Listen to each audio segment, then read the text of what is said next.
Hello, everyone. I think we're live. I'm going to test by looking at myself on LinkedIn to make sure you can hear me and that everything is going well. I hope you're having a good day. It's 7:30 in the morning here in Melbourne. Let's look at my profile and see that I'm live right now. Yes. If you have any problems with the sound, last time we did this, we had problems on Facebook. Please let me know. Not that there's anything I can do, but at least I can guide you and tell you where else to go. So we're live on LinkedIn, Facebook, my Facebook page, and on my YouTube channel. So if you don't know where to find me, now you know. I'm going to link my website to the comment box. And at the very bottom of my comment box, at the very bottom of my website, you scroll all the way down, you will see all the social media channels at the bottom there. So if you're not following me on those channels, please do. We're waiting for our guest. Evan is running a little bit late. So I'm going to introduce myself and say that if you just happen to be here because of Evan and you don't know me, I am Renata Benatti. I'm a career coach. I teach professionals in Australia, in the US, in the UK, in New Zealand, in Asia, in Europe. I've had clients in South America and also even in Africa. So, very global. And the reason why I reach out to such a wide audience is because I have a podcast called the Job Hunting Podcast. And in fact, these interviews that I have been doing live here on LinkedIn, Facebook, and YouTube, I edit them and I make them into podcasts later. But I also do a lot of episodes that are not broadcasted. So go and check them out. I have 155, I think, episodes at the moment. And it's a huge backlog for professionals who are job hunting, who are interested in advancing their careers, who want to take control of their career outcome. So that's that podcast is for you. So why I do these lives? Because I think it gives an opportunity for people to interact and ask the guests some questions and, check out, what we do here and the sort of way that the podcast and the interview is done. I edit it just a tiny bit after these lives. So yeah, so it gives you an opportunity to be a fly on the wall. I'm going to let Evan in. He has landed, and I'm going to add him to the stream. We're going to check his sound. Hello. Hello, how are you? Sorry about that. Can't My hear you. apologies. I can't hear you. So how about checking the sound to No, you don't see hear if me? I hear you. maybe it's my fault. Maybe Yep, it's my sound. So give me a moment. I hear you fine. So let me see if it's me and not you, Evan. It seems like you're all good to go. And I have noticed. Okay, say something, Evan. Let's see if it works. Testing 1, 2, 3. Nope, not working. So give me a moment. Let me check my sound settings. Testing 1, 2, 3. Testing 1, 2, 3. Testing 1, 2, 3. Testing 1, 2, 3. It could be me. Audio. Testing 1, 2, 3. Testing 1, 2, 3. Testing 1, 2, 3. Testing 1, 2, 3. Samsung. Testing. Let me put it on my Samsung and see if that works. Testing 1, 2, 3. Okay, say something. Testing again. 1, 2, 3. Oh, Testing 1, 2, 3. yes, Okay, yes, loud and clear. Even though I've selected a different speaker, it's still coming up as Samsung, so that's excellent. Fine. Oh, Evan, so nice to see you. Thanks for Nice to see making you the too. time. You bet. Yeah, and you're in New Jersey, is that correct? I am in New Jersey. Good, and I'm in Melbourne. The power of technology. We're going to talk about That's right. technology a lot today. All right, excellent.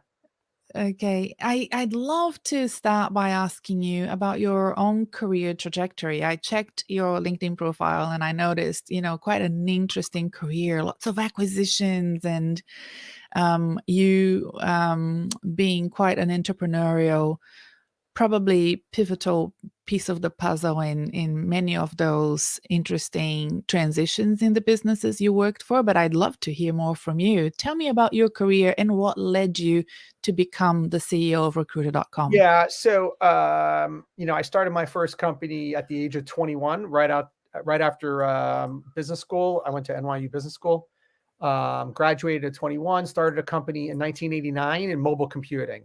So very, very early stage. I was a programmer through college, built that company over a decade, worked with some really fantastic people, fantastic companies, got acquired by Dun & Bradstreet. Stayed there for a little while, then got pulled out by a venture capital company into the security industry. So really spent the 2000s really in security, which included an acquisition by a company called Message Labs, which was a UK-based company, which was then acquired by Symantec. I then went back into mobile and into the payment industry. So really spent the tens in the payment industry, which included an acquisition by Verifone. And then I was with the Silicon Valley company for a bunch of years in the payment industry, which got acquired by GoDaddy about a year and a half ago. And then really got into recruiter.com through one of the investors of the company. I love platforms. I like crowds. I like these sort of, what's next for a company, understanding what's next, and got involved really at the beginning of 2020 with the company. In 2019, I got involved with the company first as a consultant, and then I became CEO in June of 2020. So Evan, that's amazing. And, it's really interesting to see your career evolution. Do you think that your experience as a candidate, sometimes having to look for work, helps you in the position that you have right now? I don't know. Probably. The recommendation is, look, I haven't had one job in my career. I've had multiple jobs in my career. Yeah. I've had jobs that didn't work out. Not everything always works out. I've had good failures as well that go alongside of things. That's why I look at things like what was I doing that decade? What industry was I in that decade? And yeah, I think certainly we are the product of all of our past experiences, and I've just had the benefit of learning so much from just really, really awesome people. I just was texting one of them over the weekend, rules that we created as a result of our discussions. Just great stuff, really, really fun stuff. Yeah. What do you think are the strengths that allowed you to have such a rich experience in your career? What are your key strengths as a professional? Yeah. So I think I'm very, what's my superpower? My superpower really is being able to get hyper focused on what's next. Mhm. Right. I would sit down with CEOs and I would say to them, all right, where do you want to be in a year? And they'd say, well, in 5 years, I want to be $1 billion. I'm like, that's great. But what do you want to do next?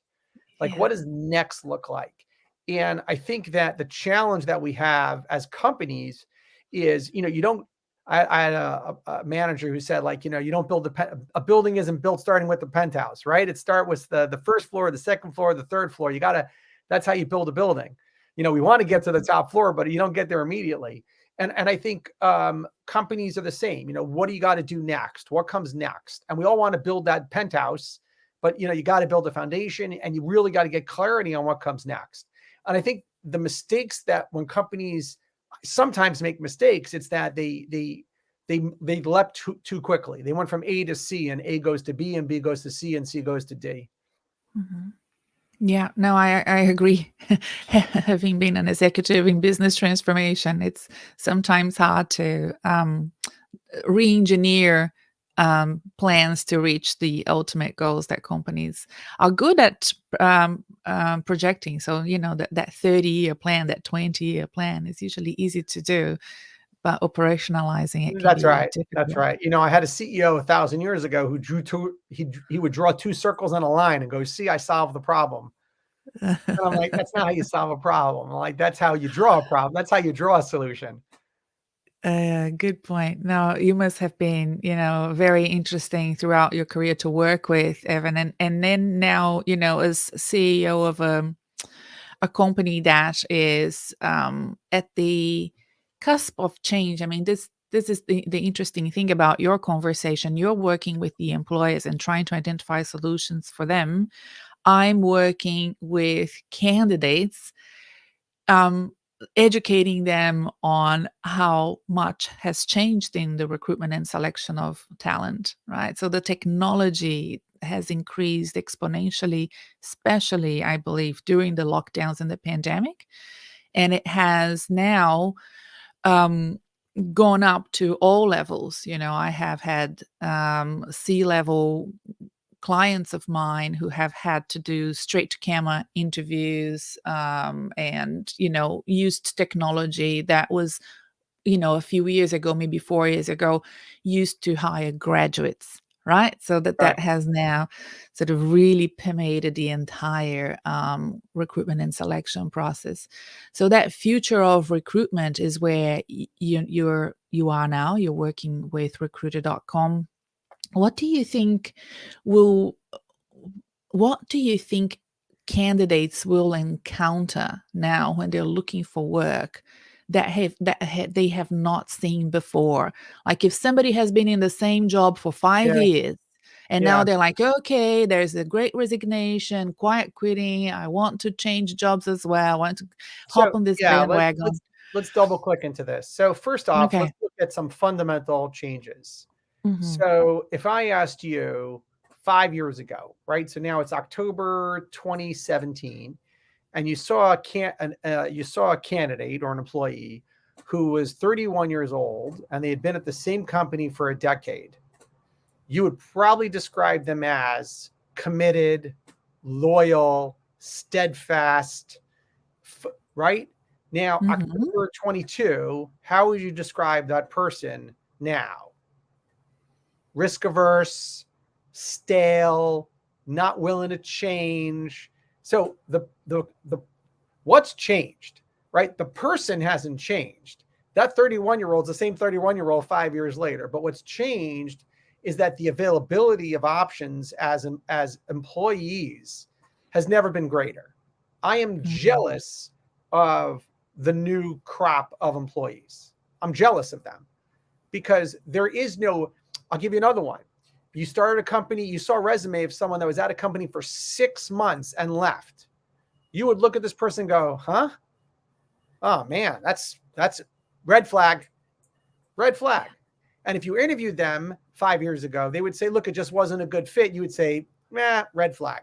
Now you would probably say, wow, you did a courageous thing. I left a job that was a good job, but I realized it wasn't a good fit for me. So I left in 6 months.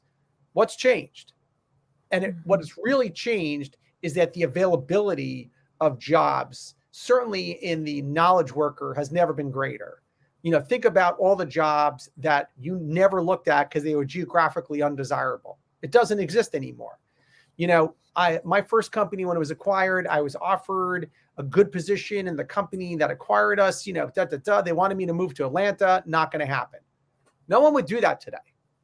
Yeah. Right. And the point is, even companies that are forcing people back to the office, if they want to work with you, they will figure out how to work with you. So the challenge that employees have today is that the number of people applying a job. So the first thing we said is, hey, you don't want to be stale.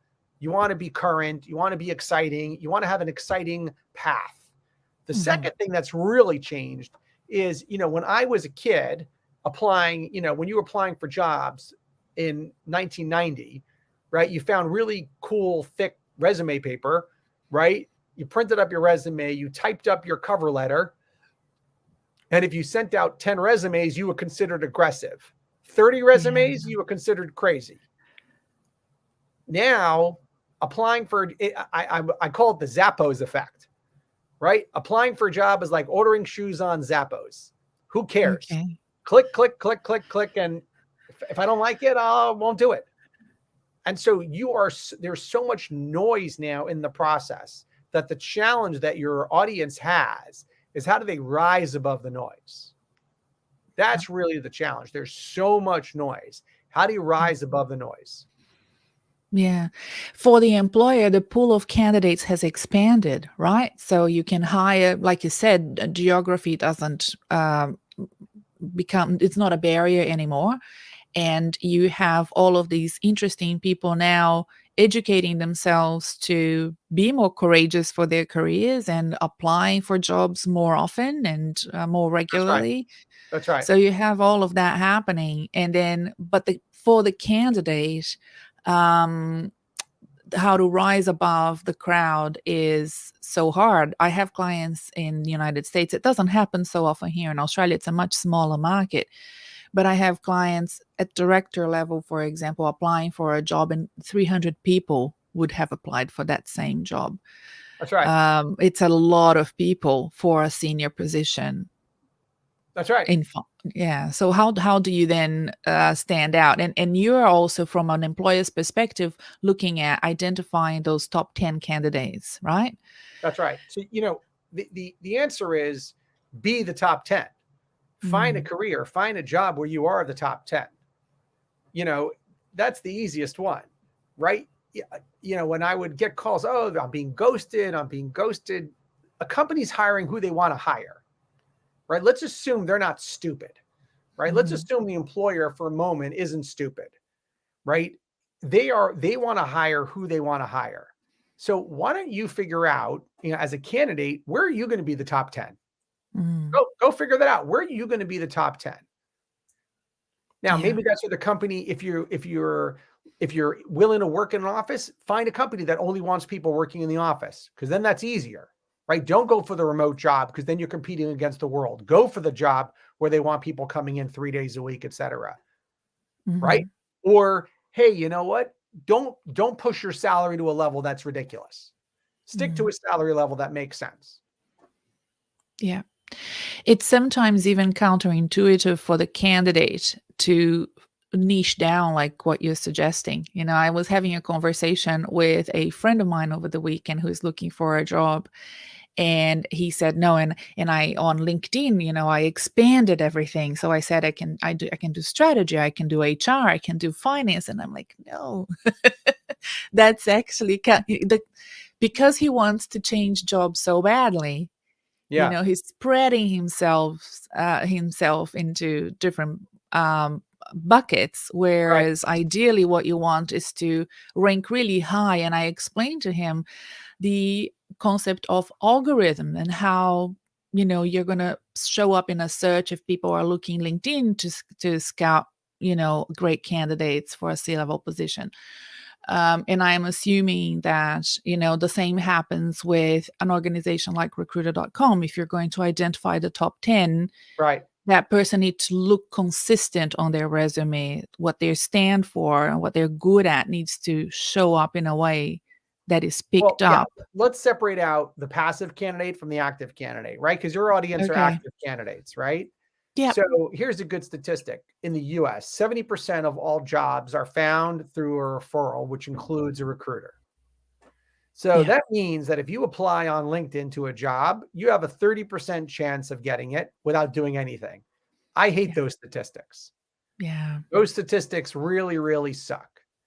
So what that means for your audience is pretend it's a customer, right? You're trying to get into a customer. You found a lead from a customer. Go target the lead. Find someone else at that customer. Find someone else at that company and say, hey, my name is Evan Sohn. I applied to a job. Here's the link of what I applied to. Do you have 15 minutes to help me understand, is this a good company for me or not? Or I'd really love to pick your brain on some strategy for it. Here's the good news. People have more time now for these things. Yeah. Right. So no, I don't want to hear from someone, hey, Evan, what should I do next? Really? Like, why don't you tell me that, oh, I actually emailed someone for a job. Would you mind looking at my resume and seeing if it's a good fit? And by the way, that's the question now. The question now, as your, let's go back to the Zappos effect. right? The question is not about whether I like the shoe. I clicked on all the shoes I like. The question really is, does it fit my foot properly? And that's why Yeah. I'm clicking on everything, Yeah. because if I'm clicking on it, I want to try them on. I want to see if it fits. So there's no reason that your audience doesn't apply to every job they want, but reach out to people at those companies and go, hey, am I going to be a good fit for this job? Yeah. I agree. Yeah, no, that's absolutely right. And doing that before applying can give you some intelligence that you wouldn't have before applying, and doing it after you apply, if that's the case, will give you some intelligence to help you during the job interview. So it's always a great idea. One thing that, you mentioned the Zappo effect. I'm going to start using that in my Zappos quoting. effect. I Zappos. love that. Yeah, Yeah, we me don't too. have Zappos in Australia, but Okay, I so understand what you mean. I know what you mean. But what I think is really interesting, Evan, is I'm always trying to convince my clients not to self-select themselves out of opportunities. Right? So if it fits 50%, just go for it. Don't self-select yourself out. Try for everything and use the recruitment and selection process to test out and look for red flags or green flags. As you go through the process, you might fall in love with a company you hadn't thought of yeah, applying before, or you might fall out of love with a company that you really wanted to apply for but had a terrible yeah. experience in the recruitment But process. here's the good news. The good news Mm, is that the expectation of your longevity at your next company, just it's not there anymore, right? yeah, So don't worry. Let your shoulders down, right? This is your next opportunity, not your last opportunity. It's your next opportunity. yeah, So, relax about it, right? Find something that's interesting. Find something that's going to be different, right? yeah, Overshoot, right? So, in other words, I am far more qualified for the role that I applied to, but I'd love to get into X and Y industry, right? That's the industry I want to get into. I know I'm overqualified for it, but so what? yeah. No, that's fantastic, because the same way that you explained that you help companies get to that next step and the next step and the next step, that's how you can think about one's careers as well. You may have a big goal out there, but your next job doesn't need to be your dream job. It's just your next job. So that's the Yeah, that's same right. kind of And sentiment. for the more entry level people, the recommendation that you're hearing now is really find an industry that you like. Mm, Right. So what do you want to be in? You want to be in the music industry? You want to be in the finance industry? You want to be in the apparel industry? Find an interesting area. Like, what industry do you like? And then get a job in that industry. It might not be the job that you want, but at least get into the industry that you like. If you're a salesperson, you're a marketing person, great. Don't just I want to be a marketer. Like, find yeah, an industry that you want to be in education, great. Go into educational software, be a marketer in educational, whatever that is. Find an area that you could say, I'm really, really passionate about education. I'm really, really passionate about fashion. I'm really, really passionate about music. Right? No yeah, one's really passionate about HR management, right? You might like people, but otherwise, it makes more sense to tie a narrative around that said, you know what? I've always loved being in this industry. In fact, if you look at my resume, I've been doing that tangentially, and I just want to go all in on that industry. I love that industry. I want to be in that industry. that makes sense. Evan, tell me something about this um, style of interviewing process that has started to become more and more prominent post pandemic. How are interviews now done? Yeah. Because So I'll tell you what, I have heard a lot of people, especially in data science, developers, that are telling me they're not even interviewed. They just go from they take a test. application. Yeah. And I'd like to hear from you what you think the trend is for 2023 and beyond, as how people are selected for opportunities. Yeah, so certainly on the technical side, and the problem is that so many people are applying to the same job. So how do you figure that out? You Yeah. know, um, the best way to think about this really is the universities, right? The school that I went to now has 100,000 people applying to that university every year to be a freshman. Has 100,000 applicants. of which they take 6,000. So Wow. they can't do the same thing that they did 40 years ago or 30 years ago. They can't do the same thing, right? They have to have more people. They have to have some filtering. There are things that they have to do because they can't allocate the same time to 100,000 applicants that they did, in the 1980s, where it might have been 20,000 applicants or 15,000, whatever that number is. Mm-hmm. So there lies the challenge, right? So I would say that if you're in a technical role, you're going to be tested. It's just going to be that way. And by the way, it's perfectly fine at the beginning of an interview process to say to the employer that you're interviewing, what's your process? What's your interview Mm-hmm. process? And by the way, really specific. What are you looking for that's a good fit? Tell me what you're looking for. And look, I get called upon, for jobs, and I will often say, look, I know why you're calling me, but this is not a good fit. I get why you think it is. It's just not going to be a good fit. So yeah, if you need someone to interview in the process, sure, I'll do it, but it's not going to be a good fit. Yeah. So you got to know what you're good at. You got to know what you're not good at. If you're applying for a technical role, you better have your skills lined up. Yeah. You really got to have your skills lined up. And if you're not getting selected for a role because of a test, find out why. Hey, what was I missing? Right? Yeah. What would you want to see on my resume that if it was there on my resume, you would go, wow, that's the right guy. Yeah. No, that you're right. I love that honesty that you've explained just now. I've had that experience in my life of people that have chosen me before for jobs. A recruiter that has chosen me before for a job. I called him a few years later for another job, and he said, "No, it's not a good fit for you." And that shocked me at first, but then I thought, you know what? He's saving me a lot of time. Right. Don't waste my time. Right. Just don't waste my time. Yeah. Yeah, and that was really good, and I like that honesty, but I know it can be a bit harsh, but, it's better to, use your energy for better offers out there. And Right. Also when keep in mind, Mm, that if it's not this job, it'll be a next job, right? The movement, yeah, the opportunities now are so, they're so voluminous.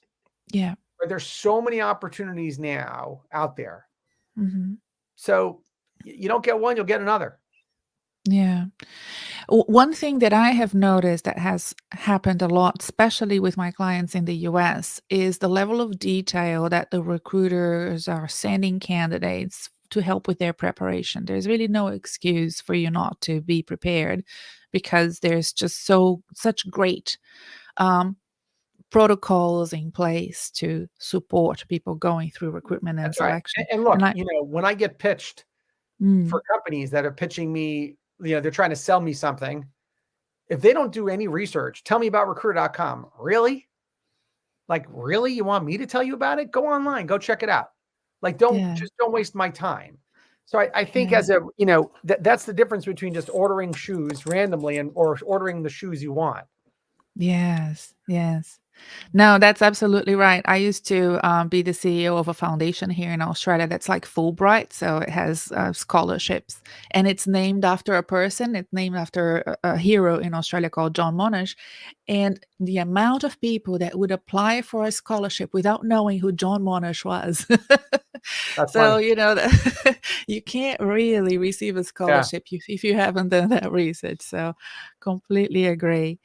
Um, you deal with employers, Evan. What are you finding are the trends in what they're looking for in general in candidates? The culture has become such an important marketing piece for what we call employers marketing, to keep and retain staff. It's all about making people feel good about working in that organization. What are you finding uh, they are looking for when they're sort of scouring the candidate pool for great people? I think they're looking for someone who's a fit, Mm, and different companies are going to have different criteria. Some companies want people to be in-house. Some people want them to be remote. Some people want hybrid. Some people want self-starters. Some people want, it really depends on the individual. It depends on the company. yeah. Yeah, no, that's true. I was thinking more about people that haven't really had the experience of working remotely and how tough it has been for them Yeah. once they start working remotely. It's been really tough for some of my clients and people that I work with, or subscribers to my newsletter, to say, look, I just don't know how to lead, without Yeah. seeing people. And I find that that has been quite of a shock to some candidates. I wondered if that had kind of Yeah. made Not its that I know of. way into recruitment and selection. Not that I know of, but I Mm, would say that, I think companies are deciding whether they want to be learning organizations or not. Right. yeah, So if I'm running a remote sales organization, I want a sales leader who knows how to run a remote sales organization. If I'm running a marketing organization and it has to be remote, I want someone who knows how to run a remote marketing organization. I don't want to hire someone that's never run a remote marketing organization and see if it's a fit or not. yeah, I don't want to do that. And I think companies are deciding what culture they want and aligning the people with that. yeah. So, if I want a sneaker, I'm not going to order a shoe. Yeah, yeah.